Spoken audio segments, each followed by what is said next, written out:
lalabas, ikaw na lang pumasok. Ikaw na lang pumasok. Kasi, ang isang Kristyano, na ang laging prayer, bring me out, napoprostrate. Kasi hindi sa lahat ng pagkakataon, makakalabas ka. You cannot pray away every problem in your life. But you can always pray to the Lord, I cannot do it on my own, I cannot go out, but please come in. I need help. Kasi every time God comes in, something is happening in your life. Sometimes God will change your circumstances. Sometimes God will change you. Don't you love it? Parehong milagro lang. Kung baguhin man ng Lord ang circumstance, what a miracle. No, Father. It's code saver. Again, matatanda na naman ang against. But sometimes, mga kapatid, God will change you. Sometimes you have to go through the situation. Sometimes you have to grow through the situation. Gagamitin ng Lord para mag-mature ka. Gagamitin ng Lord. Because sometimes sasabihin ng Lord, alam kong gusto mong lumabas, pero can you just stay? Papasok na lang ako because this is a learning experience for you. Matututo ka dito. Magmamature ka dito. Amen? Sometimes God will deliver you. Sometimes God will what? Will be with you. Minsan, i-deliver ka ng Panginoon, pero sometimes God will allow you to go through the fire. Through the circumstances. Through the waters. Pagdadaanan mo, sometimes it had to happen. Sometimes God will bring you out. Miracle. Sometimes God will sustain you. Another miracle. Di ba yung pandemic, lahat tayo gusto, Lord, gusto ko na makatakas, matapos na po ito. Sabi naman ng Lord, hindi matatapos eh. Pero isusustain na lang kita. Ipipreserve na lang kita. I will watch over you and I will keep you from harm. Is that good enough? Hallelujah! Palapakan natin ang ating Panginoon. Next about the alam. Ito ay next about the food. Ano ay kung inclusive transparent system for everyone. Kasi madalas we are trying to get out of something that God wants us to endure. Question, ano yung mga bagay na tinatakasan mo na ang sinasabi ng Lord sa'yo pagdaanan mo?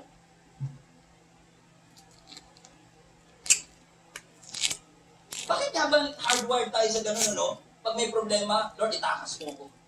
I need help. Sabi naman ng Lord, no. Sometimes hindi mo tatakasan. Sometimes pagdadaanan mo. So stop fighting the process. Submit to God's wisdom and allow Him to help you go through it. When you are in trouble, look to the mountains. Ano sabi ng psalmist? When I look at the mountains, where does my help come from? Let's just read it again. I lift my eyes. Psalms 121 verse 1.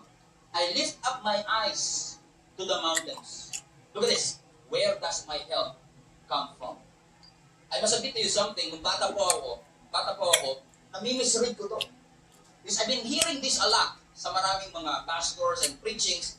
And nami-misread ko to kasi hindi ko nakikita yung punctuation mark na dash. So nung wala yung punctuation mark na dash, kala ko tuloy-tuloy lang siya na I lift my eyes to the mountains, where does my help come from? But with that punctuation, it changes a lot. It changes the meaning of it.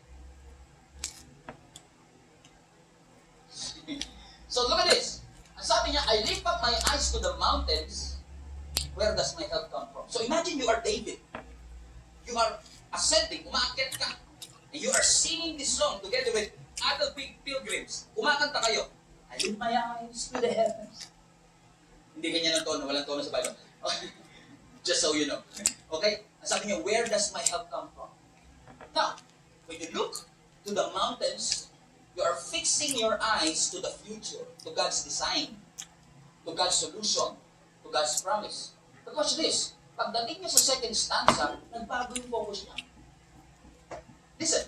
Sabi niya, I lift my eyes to the mountains. Watch this. Where does my help come from? So noong una, he was looking at the mountains, but now he started to ask himself, hold on, where does my help come from? Interesting, isn't it? So first stanza is trying to look around and look forward. But this second part is trying to look what? Where? Within. Sabi niya, where does my help come from? And that's interesting to me. Alam kong hindi naman negative ang connotation nito. Pero I started to ask myself a question. Minsan nga ba, kinu-question pa namin kung saan kami hihingi ng tulong? Kung saan manggagaling ang aming tulong? Because if truth be told, lahat tayo umaasa ng tulong, pero minsan you're still expecting others to provide help for you. And then you started to ask my question, saan nga ba ako hihingi ng tulong? May pangako ang ating Panginoon. And sometimes when God doesn't yet fulfill the promises of God in your life, usually we give in to ourselves and to our flesh. We started to look at your flesh and say, masyado nang matagal. Yung mountain, tinitignan ko, parang wala pa sa horizon. Masyado nang matagal yung journey. Where does my help come from? How can I sustain this? How can I preserve this journey? That's why you started to depend on your flesh. You started to depend on your sarili. Wow, on you. Because the flesh is actually a symbol of a human approach. Sometimes by design, may pangako ang Panginoon, may proseso siyang pinakita, but sometimes, instead of pursuing and fixing our eyes to the promise and design ng Panginoon, mas tinitignan pa natin yung ating sarili, saan ba ako makakahanap ng solusyon? And listen to me, mahirap itong kuyain. This is going to hurt you. If you will continue to depend on your flesh, you will never get out of that mess.